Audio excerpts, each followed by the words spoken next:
제 이름은 나영희입니다. 올해 65살이고요. 남편 없이 혼자 아들을 키워 대학까지 보냈습니다. 제 인생에서 가장 후회되는 일이 있다면 그것은 3년 전 며느리를 우리 집으로 맞아들인 일입니다. 아니, 정확히는 며느리를 제대로 보지 못했던 제 자신이 후회됩니다. 2021년 가을이었습니다. 아들 민수가 결혼하겠다며 여자를 데려왔습니다. 이름은 박소연. 29살로 작고 얌전해 보이는 여자였습니다. 어머니, 소연이에요. 제 약혼녀. 처음 만났을 때 소연은 고개를 깊이 숙이며 인사했습니다. 어머님, 처음 뵙겠습니다. 잘 부탁드립니다. 목소리가 작고 떨렸습니다. 긴장한 것 같았습니다. 저는 그게 좋았습니다.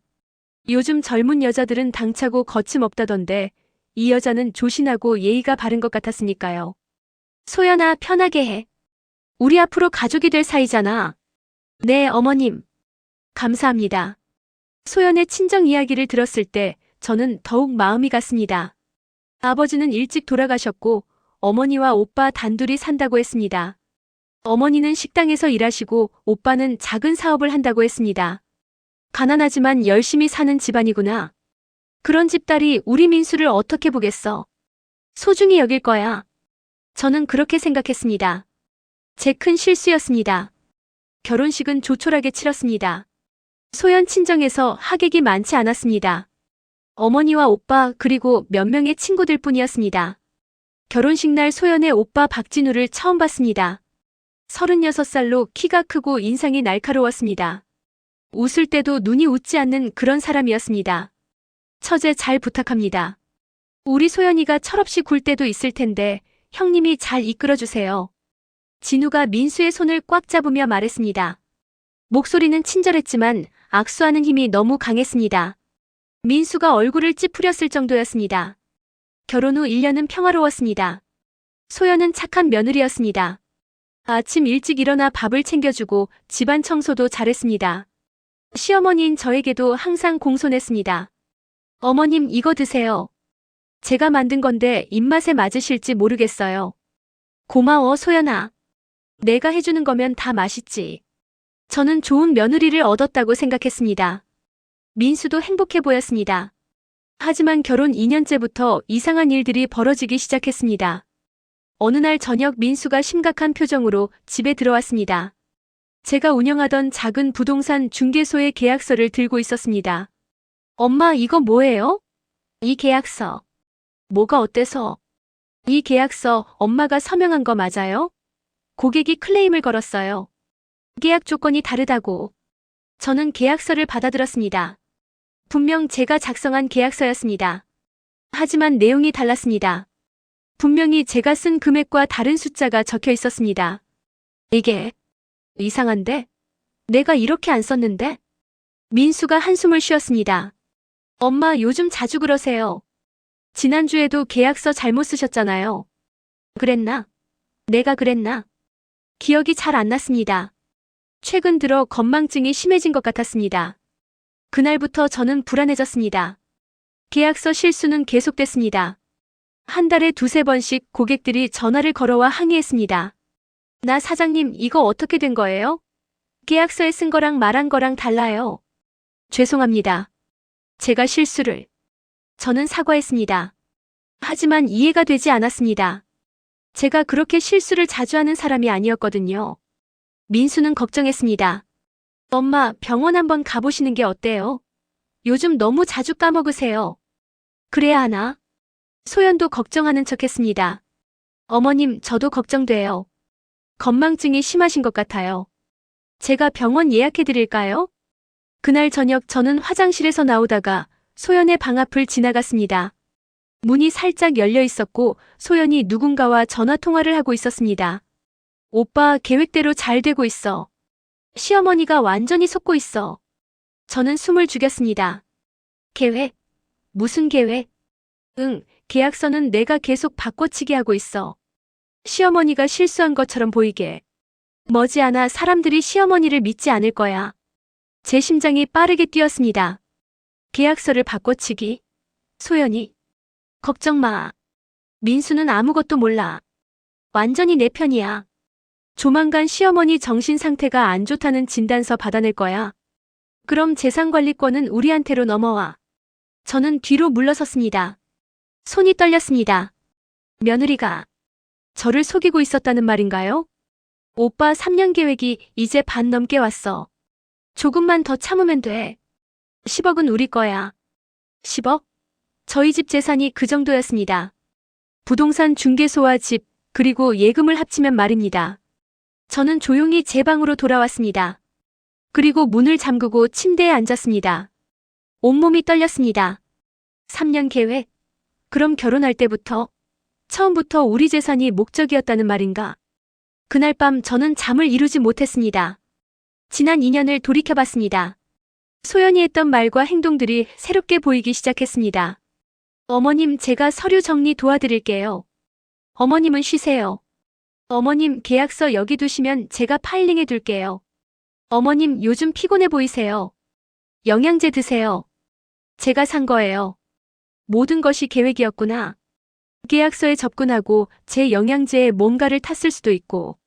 다음 날 아침, 저는 평소처럼 행동했습니다. 아무것도 모르는 척했습니다. 소연도 평소처럼 아침밥을 차렸습니다. 어머님, 식사하세요. 고맙다, 소연아. 하지만 저는 그녀를 다른 눈으로 봤습니다. 저 미소 뒤에 무엇이 숨어 있을까? 민수가 출근하고 집에 저와 소연만 남았습니다. 소연이 말했습니다. 어머님, 오늘 병원 예약했어요. 이시에 정신건강의학과 예약했어요. 정신건강의학과? 네, 어머님 요즘 건망증이 심하셔서 전문의 상담 받아보시는 게 좋을 것 같아요.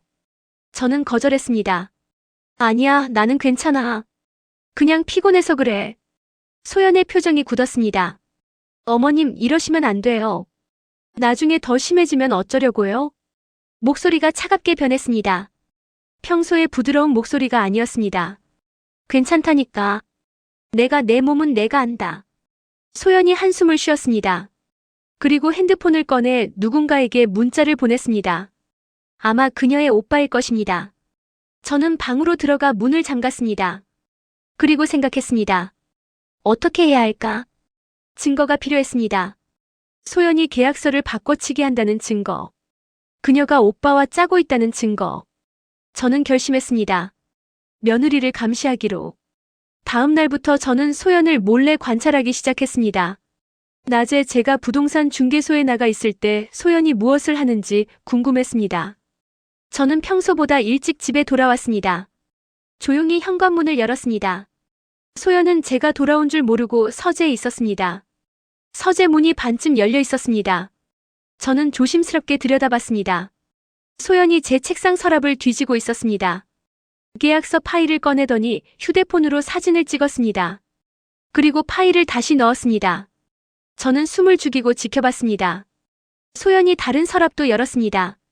통장과 인감도장이 있는 서랍이었습니다. 소연이 통장을 꺼내 잔액을 확인했습니다. 그리고 휴대폰으로 사진을 찍었습니다. 인감도장도 꺼내서 찍었습니다. 저는 분노가 치밀었습니다. 하지만 참았습니다. 지금 들키면 안 됩니다. 더 많은 증거를 모아야 합니다. 소연이 서재를 나갔습니다. 저는 조용히 현관 밖으로 나가 다시 들어오는 척했습니다. 다녀왔어요. 소연이 거실에서 뛰어나왔습니다. 어머님 벌써 오셨어요? 일찍 끝나셨네요. 응, 오늘 예약이 없어서. 소연아, 넌 집에서 뭐 했어? 저 청소하고 빨래했어요. 어머님 방도 정리했고요. 거짓말이었습니다. 소연은 제 서재를 뒤지고 있었습니다. 그날 저녁 민수가 퇴근했습니다. 저는 민수를 제 방으로 불렀습니다. 민수야, 엄마가 할 말이 있어. 뭔데요, 엄마? 소연이. 이상해. 뭐가요? 저는 망설였습니다. 어디서부터 말해야 할까? 아들이 믿어줄까? 소연이 내 서류를 몰래 보고 있어. 사진도 찍고. 민수가 웃었습니다. 엄마, 그게 뭐 이상해요?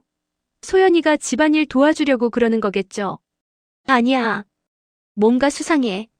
그리고 소연이가 오빠랑 통화하는 걸 들었는데. 민수의 표정이 변했습니다. 엄마, 요즘 예민하신 거 아니에요? 소연이가 얼마나 착한데요?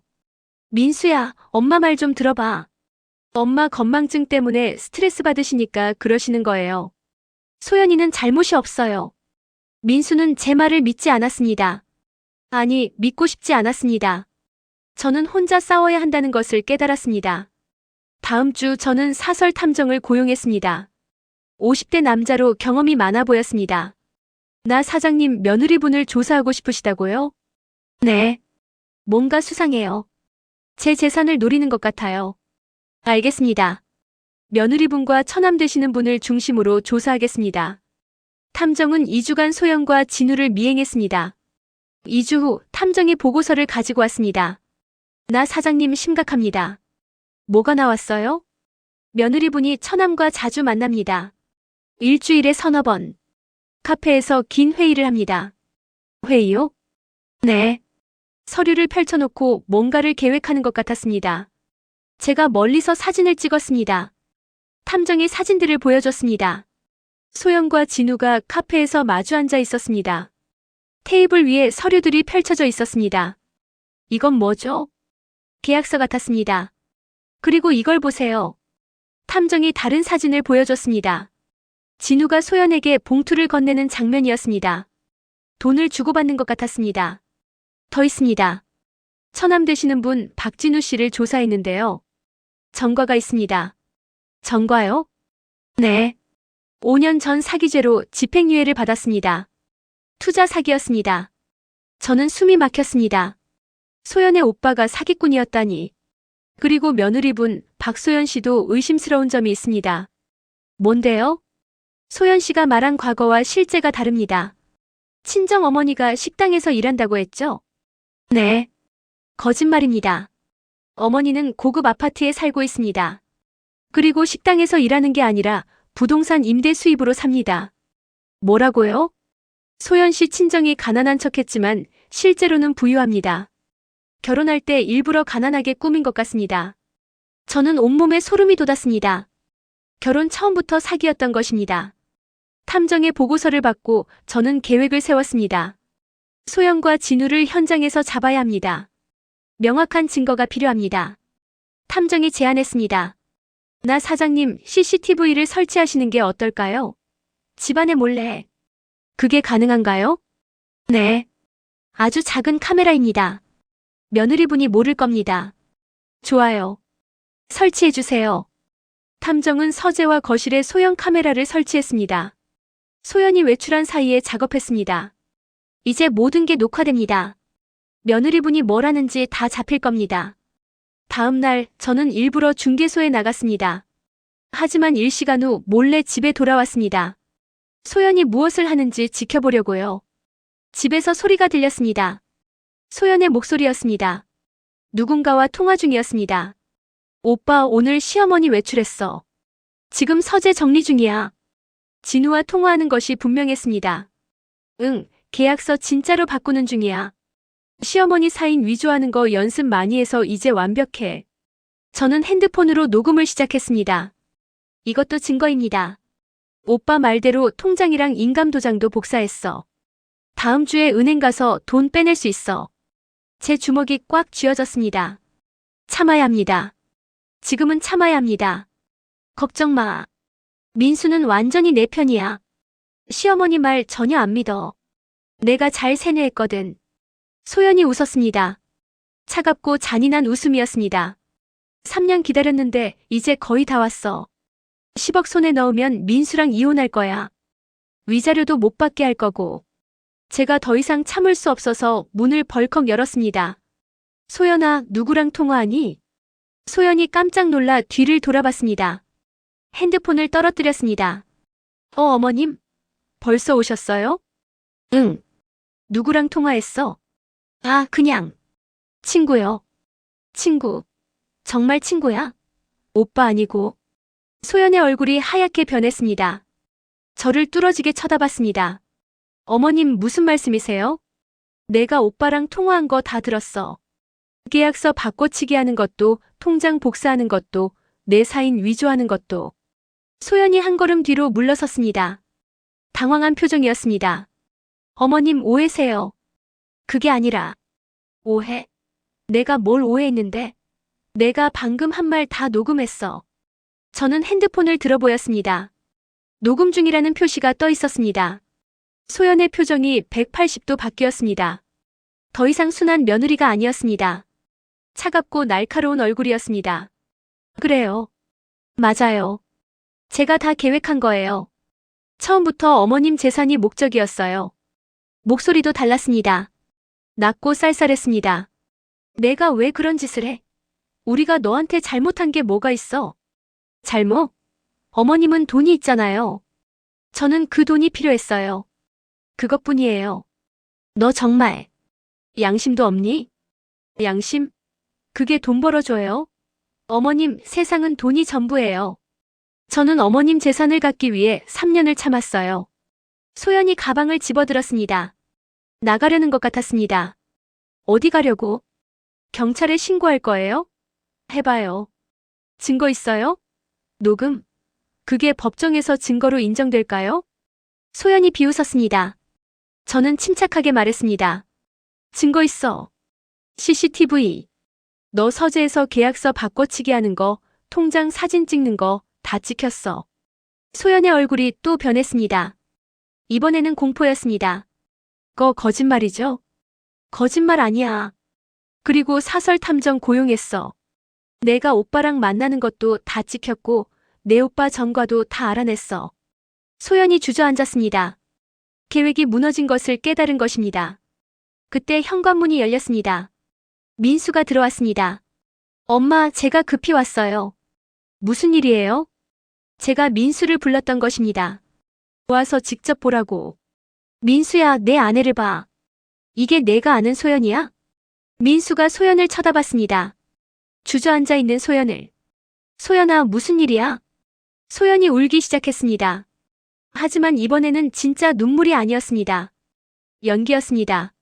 오빠, 시어머니가 저를 오해하고 있어요. 제가 아무것도 안 했는데. 민수야, 속지 마. 소연이가 방금 자기 입으로 다 인정했어. 내 재산을 노렸다고. 민수가 저를 쳐다봤습니다. 믿기 어렵다는 표정이었습니다. 엄마, 정말요? 정말이야. 녹음도 있고 CCTV도 있어. 저는 핸드폰을 민수에게 건넸습니다. 민수가 녹음을 들었습니다. 녹음에서 소연의 목소리가 흘러나왔습니다. 3년 기다렸는데 이제 거의 다 왔어. 10억 손에 넣으면 민수랑 이혼할 거야. 민수의 얼굴이 창백해졌습니다. 민수가 소연을 쳐다봤습니다. 눈에 눈물이 고였습니다. 소연아, 이게 사실이야? 소연은 더 이상 부정하지 않았습니다. 들킬 것은 다 들킨 상황이었습니다. 오빠, 미안해. 미안하다고? 민수의 목소리가 떨렸습니다. 분노와 슬픔이 섞인 목소리였습니다. 나는 너를 진심으로 사랑했어. 결혼하고 행복했어. 근데 너는 처음부터 거짓말이었던 거야? 소연이 고개를 숙였습니다. 대답하지 않았습니다. 민수가 소파에 주저앉았습니다. 머리를 감싸쥐었습니다.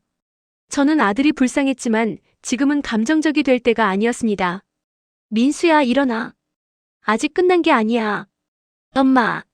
소연의 오빠 박진우를 잡아야 해. 그 사람이 배우야. 민수가 고개를 들었습니다. 처남이요? 응. 진우가 이 모든 걸 계획했어. 탐정 조사 결과가 있어. 저는 탐정이 준 보고서를 민수에게 보여줬습니다. 진우의 전과 기록, 소연과의 만남 기록, 돈거래 사진 등. 민수가 보고서를 읽으며 점점 표정이 굳어졌습니다. 이 사람, 전과가 있었어요? 사기죄야.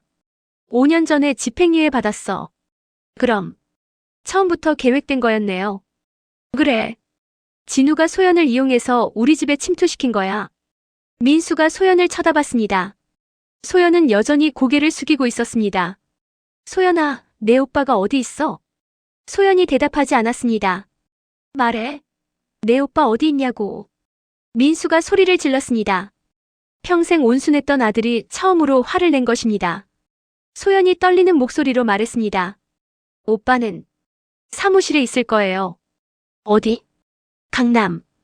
강남역 근처. 주소 정확히 말해. 소연이 주소를 불렀습니다. 저는 즉시 탐정에게 전화를 걸었습니다. 탐정님, 박진우 사무실 주소 확인했어요. 지금 가서 확인해 주세요. 알겠습니다. 바로 갑니다. 1시간 후 탐정에게서 전화가 왔습니다. 나 사장님, 박진우 사무실 확인했습니다. 그런데 문제가 있습니다. 뭐가요? 여기 사무실이 아닙니다. 투자 컨설팅 회사라고 간판은 붙어 있는데 실제로는 사기 조직 본부 같습니다. 뭐라고요? 여러 명이 사무실에서 일하고 있습니다. 컴퓨터로 뭔가를 계획하고 있더군요. 제가 몰래 사진을 찍었습니다. 탐정이 보낸 사진을 확인했습니다. 여러 명의 사람들이 사무실에서 회의를 하고 있었습니다. 화이트보드에는 여러 이름과 금액이 적혀 있었습니다. 확대해서 보니 우리 집 이름도 적혀 있었습니다. 나영의 마이너스 10억 마이너스 진행 중. 그 옆에 다른 이름들도 있었습니다. 김순자 마이너스 5억 마이너스 완료. 이미숙 마이너스 8억 마이너스 진행 중. 저는 소름이 돋았습니다. 우리 집만 타겟이 아니었던 것입니다. 민수야, 이거 봐. 우리 집 말고도 다른 피해자들이 있어. 민수가 사진을 보고 경악했습니다. 이게 조직적인 범죄네요. 그래. 진우가 조직을 운영하고 있어.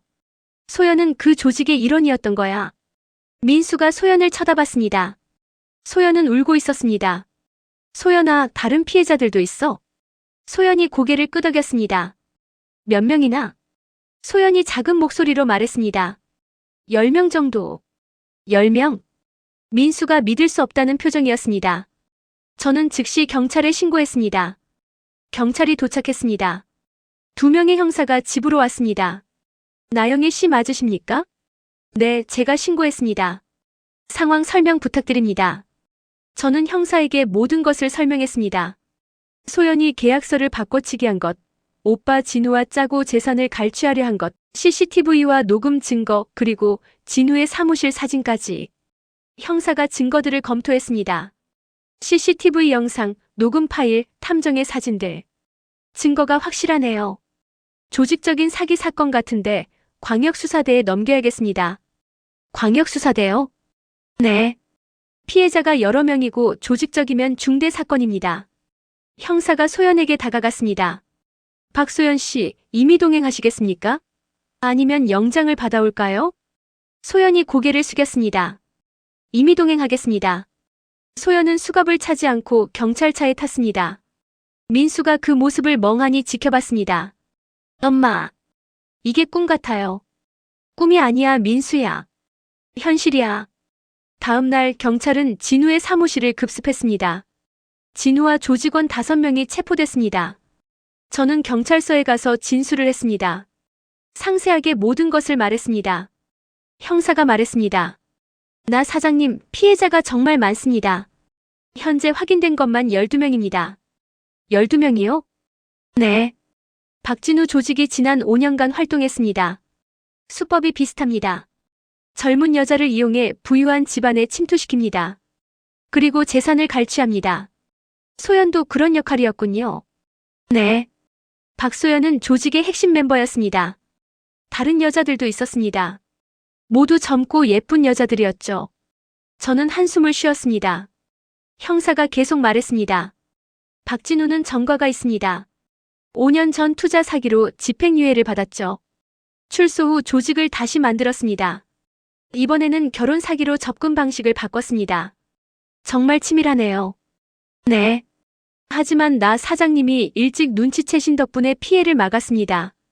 다른 피해자들은 이미 재산을 다 빼앗겼습니다. 다른 피해자들은 어떻게 되나요? 지금 연락 중입니다. 피해자 진술을 받고 있습니다. 일주일 후 저는 다른 피해자들을 만났습니다.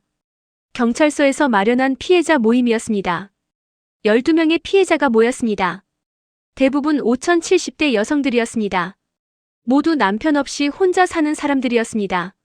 한 60대 여성이 말했습니다. 저도 박진우 조직에 당했어요. 며느리가 제 재산 5억을 가져갔어요. 다른 여성이 말했습니다. 저는 8억을 잃었어요. 며느리가 통장을 다 비웠어요. 알고 보니 가짜 며느리였어요.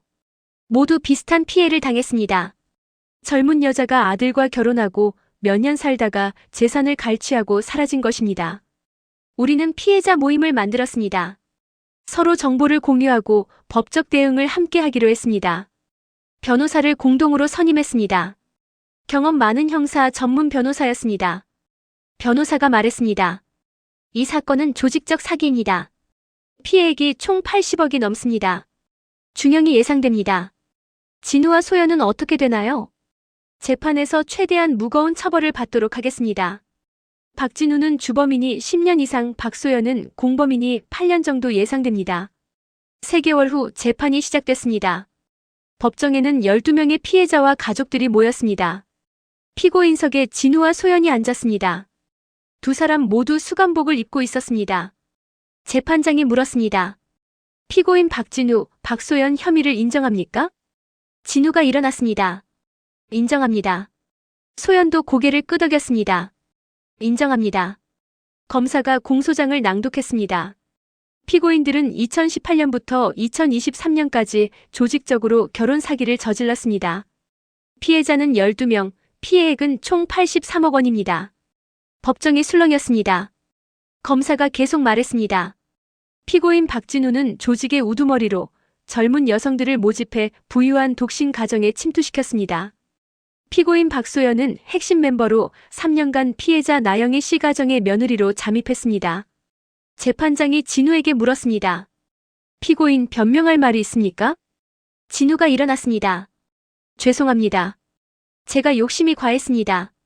하지만 저도 어려운 환경에서 자랐습니다. 돈이 필요했습니다. 재판장이 말을 끊었습니다. 어려웠다고 해서 남의 재산을 빼앗아도 됩니까? 진우가 고개를 숙였습니다.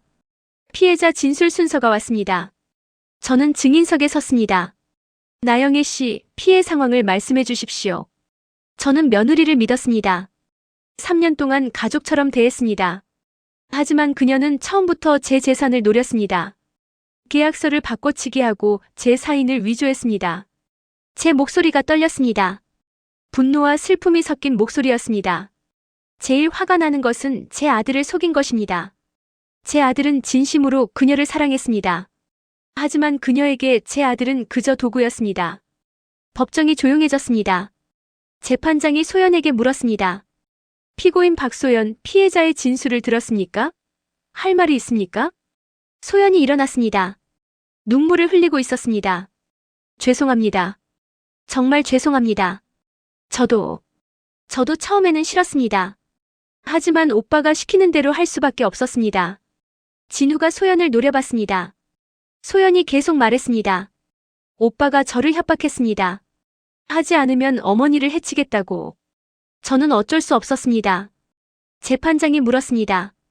그렇다면 왜 경찰에 신고하지 않았습니까? 소연이 울먹였습니다. 무서웠습니다. 오빠가 무서웠습니다. 진우가 벌떡 일어났습니다. 거짓말이야. 내가 먼저 동의했잖아. 돈 나눠 가지기로 약속했잖아. 재판장이 망치를 쳤습니다. 정숙, 피고인 박진우 앉으십시오. 진우와 소연이 서로를 비난하기 시작했습니다. 조직이 무너지자 내분이 일어난 것입니다. 재판은 3시간 동안 계속됐습니다. 모든 피해자가 진술했고 증거가 제출됐습니다. 마지막으로 재판장이 말했습니다. 다음 주에 선고하겠습니다. 일주일 후 선고 공판이 열렸습니다. 재판장이 선고문을 읽었습니다. 피고인 박진우 조직적 사기 및 문서 위조 혐의로 징역 12년을 선고합니다. 피고인 박소연 사기 및 문서 위조 공범 혐의로 징역 8년을 선고합니다. 법정이 술렁였습니다. 또한 피고인들은 피해자들에게 총 83억 원을 배상하라. 하지만 변호사가 말했습니다. 나 사장님 배상은 쉽지 않을 겁니다. 피고인들에게 재산이 없습니다. 돈을 다 어디로 갔나요? 이미 다 썼습니다. 고급차, 해외여행, 도박 등으로. 저는 한숨을 쉬었습니다. 재산은 못 찾더라도 범인들이 처벌받은 것만으로도 다행이었습니다. 재판이 끝나고 집에 돌아왔을 때 민수는 거실 소파에 앉아 있었습니다. 멍하니 벽을 쳐다보고 있었습니다. 민수야, 괜찮니? 민수가 저를 쳐다봤습니다. 눈이 충혈돼 있었습니다. 엄마, 저 바보죠? 아니야. 내가 바보가 아니야. 엄마는 처음부터 소연이를 의심했잖아요. 근데 저는 끝까지 믿었어요. 민수의 목소리가 떨렸습니다. 그건 내가 순수해서 그래. 나쁜 게 아니야. 순수한 게 나쁜 거 아니에요? 이렇게 속는데. 민수가 울기 시작했습니다. 30대 남자가 어린아이처럼 울었습니다. 저는 아들을 껴안았습니다. 괜찮아, 괜찮아. 엄마가 있잖아. 저도 눈물이 났습니다. 며칠 후 민수는 우울증 증상을 보였습니다. 밥을 거의 먹지 않았고 회사도 나가지 않았습니다. 저는 민수를 정신과 상담에 데려갔습니다. 상담사가 민수와 1시간 동안 대화를 나눴습니다. 그리고 저를 따로 불렀습니다. 어머니, 민수 씨가 심각한 트라우마를 겪고 있습니다. 배신감, 자책감, 분노가 섞여 있습니다. 치료가 가능한가요? 시간이 필요합니다. 상담을 꾸준히 받으면 회복할 수 있습니다. 하지만 쉽지 않을 겁니다. 민수는 6개월간 상담을 받았습니다. 처음에는 힘들어했지만 점점 나아졌습니다. 어느 날 민수가 말했습니다. 엄마, 저 이혼하려고요. 응, 그래야지. 하지만 무서워요. 다시 누군가를 믿을 수 있을까요? 시간이 해결해 줄 거야. 지금은 너 자신을 돌보는 게 중요해. 민수는 소연과 이혼 절차를 밟았습니다. 소연이 감옥에 있었기 때문에 절차는 복잡했습니다. 하지만 6개월 후 이혼이 확정됐습니다. 민수는 자유로워졌습니다. 민수가 말했습니다. 엄마, 이제 정말 끝났네요. 응, 끝났어. 근데 엄마, 저 다시 시작할 수 있을까요? 새로운 사람을 만나고 다시 사랑하고. 당연하지. 넌 아직 젊잖아. 앞으로 좋은 일만 있을 거야. 저는 아들의 손을 잡았습니다. 1년이 지났습니다. 민수는 많이 회복됐습니다. 다시 회사에 나갔고 친구들을 만났습니다. 어느 날 민수가 여자를 데려왔습니다.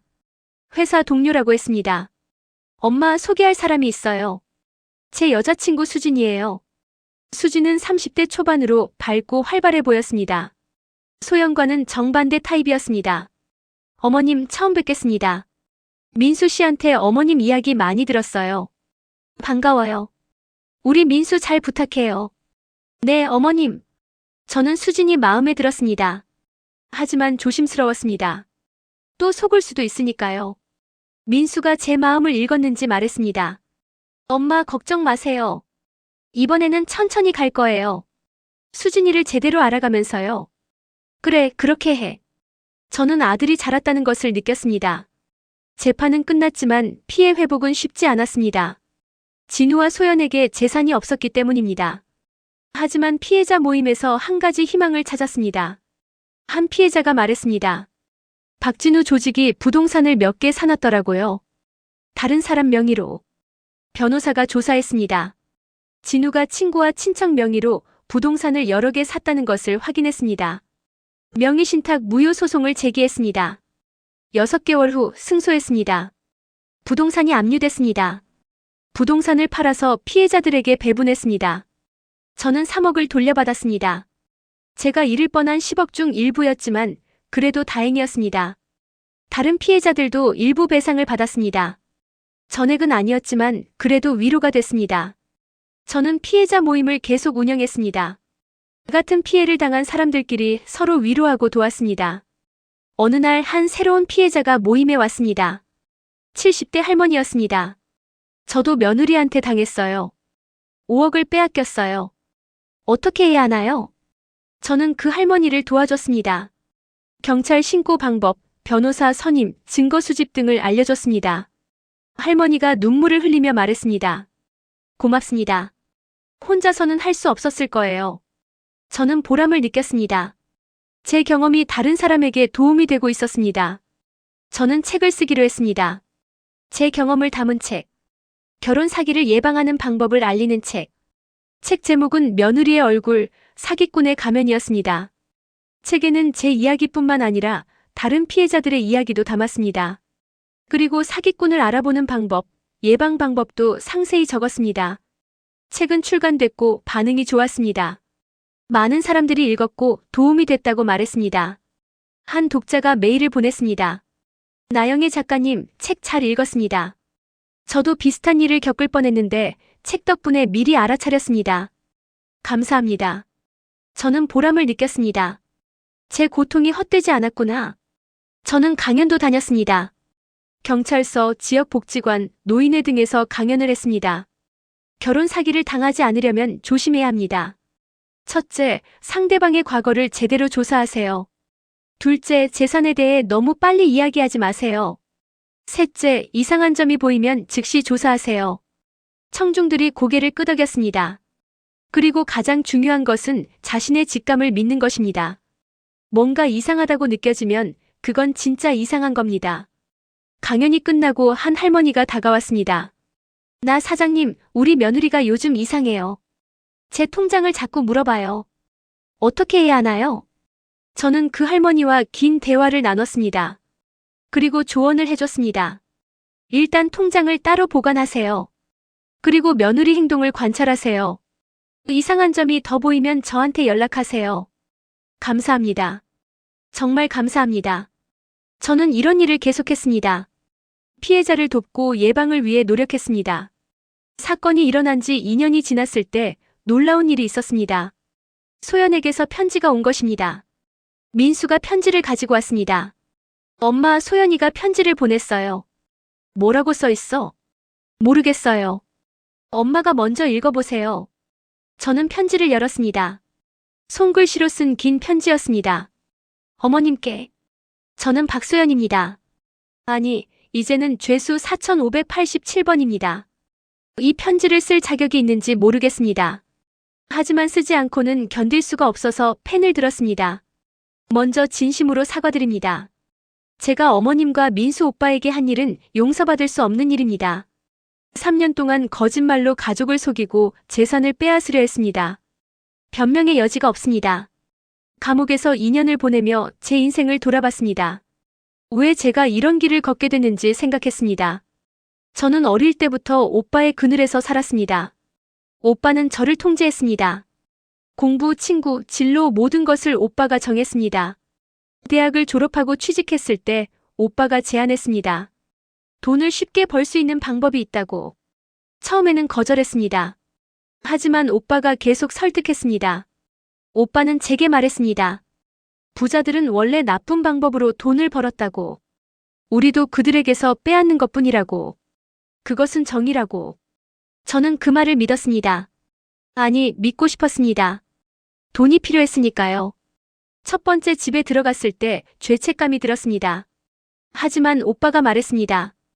약한 모습을 보이면 안 된다고. 역할을 완벽하게 해내라고. 저는 완벽한 며느리가 되려고 노력했습니다. 착하고 순종적이고 부지런한 며느리. 그것은 가면이었습니다. 두 번째, 세 번째 집도 마찬가지였습니다.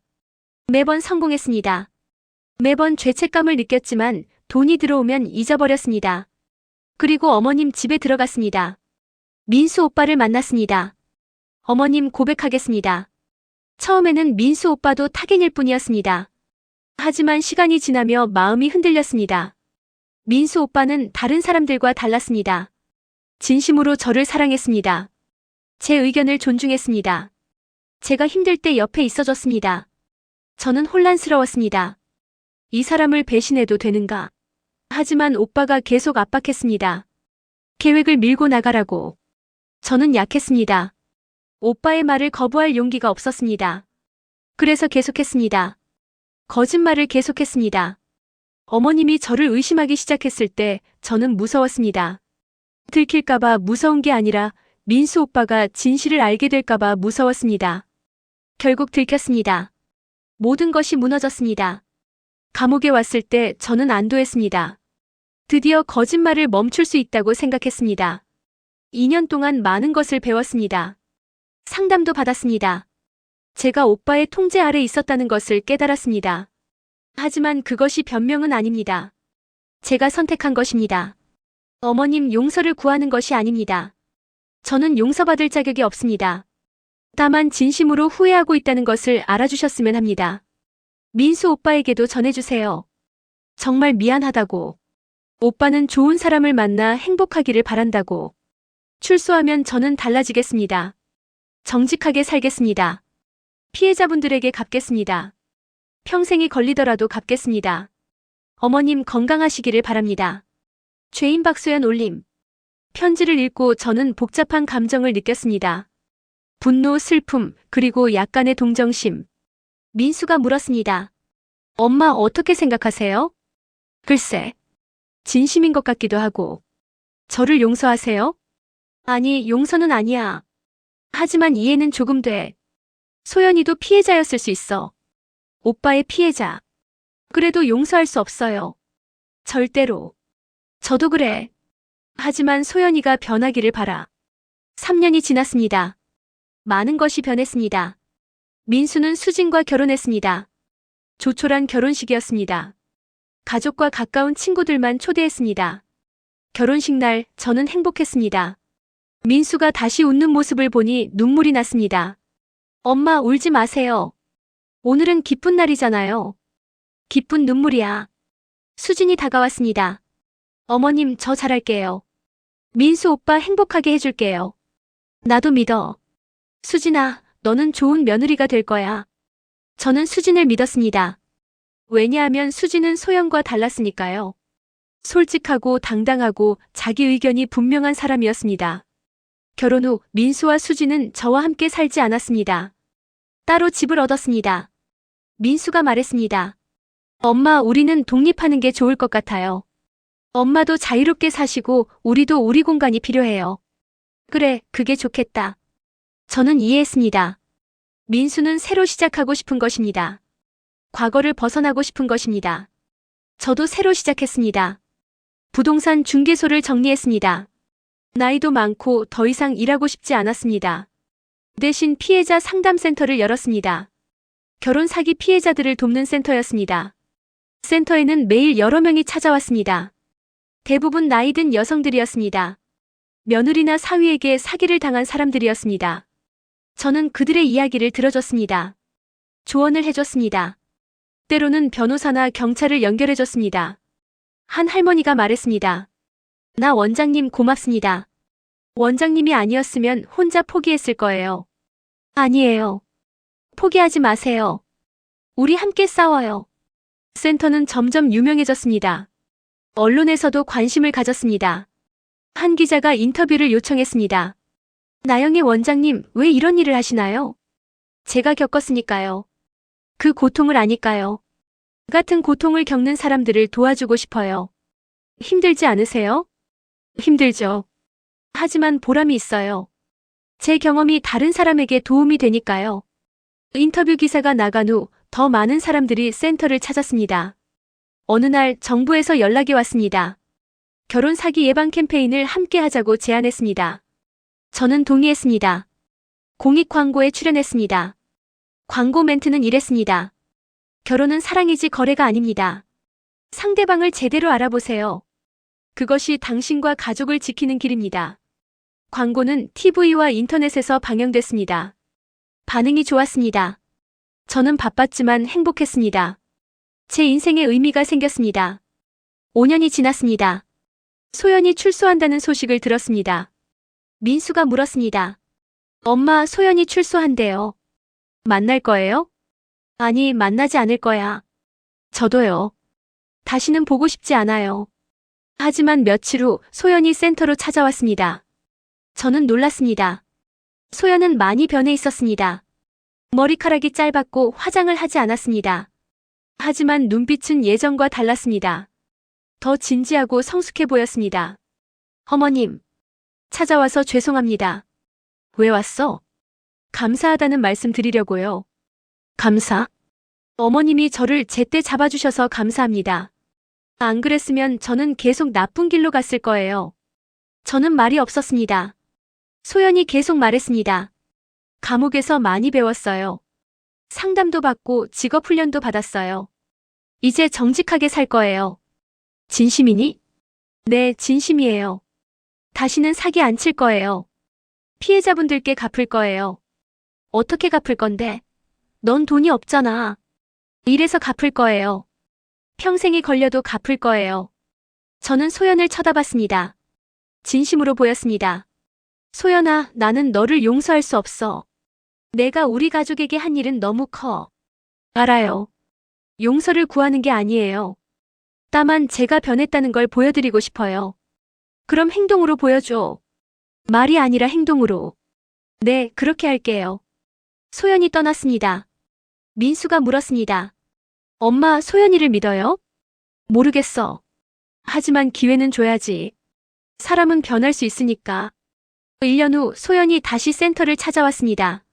이번에는 돈 봉투를 들고 왔습니다. 어머님, 이거 받아주세요. 제가 1년 동안 일해서 모은 돈이에요. 얼마야? 500만 원이에요. 적은 금액이지만 시작이에요. 저는 봉투를 받았습니다. 그리고 소연을 쳐다봤습니다. 고마워. 계속 갚아. 네, 계속 갚을게요. 소연은 정말 달라졌습니다. 매년 돈을 갚아 나갔습니다. 다른 피해자들에게도 갚았습니다. 저는 소연을 지켜봤습니다. 그리고 생각했습니다. 사람은 정말 변할 수 있구나. 10년 후 저는 75이 됐습니다. 센터는 여전히 운영 중이었습니다. 이제는 젊은 상담사들이 함께 일했습니다. 민수는 수진과 행복하게 살고 있었습니다. 아이도 둘 낳았습니다. 손주들을 보며 저는 행복했습니다. 힘든 시간을 이겨낸 보상 같았습니다. 어느 날 저는 일기를 썼습니다. 10년 전 제 인생이 무너질 뻔했다. 며느리의 배신으로. 하지만 저는 이겨냈다. 그리고 더 강해졌다. 이제 저는 피해자가 아니다. 생존자이고 도우미이고 활동가다. 제 고통은 헛되지 않았다. 많은 사람을 도울 수 있었다. 인생은 예측할 수 없다. 언제 어떤 일이 벌어질지 모른다. 하지만 중요한 것은 포기하지 않는 것이다. 저는 포기하지 않았다. 그리고 이겼다. 여러분도 할 수 있다. 어떤 고통을 겪더라도 포기하지 마라. 도움을 요청하라. 함께하면 이길 수 있다. 저는 일기를 덮었습니다. 그리고 창밖을 봤습니다. 봄꽃이 피어 있었습니다. 새로운 시작이었습니다.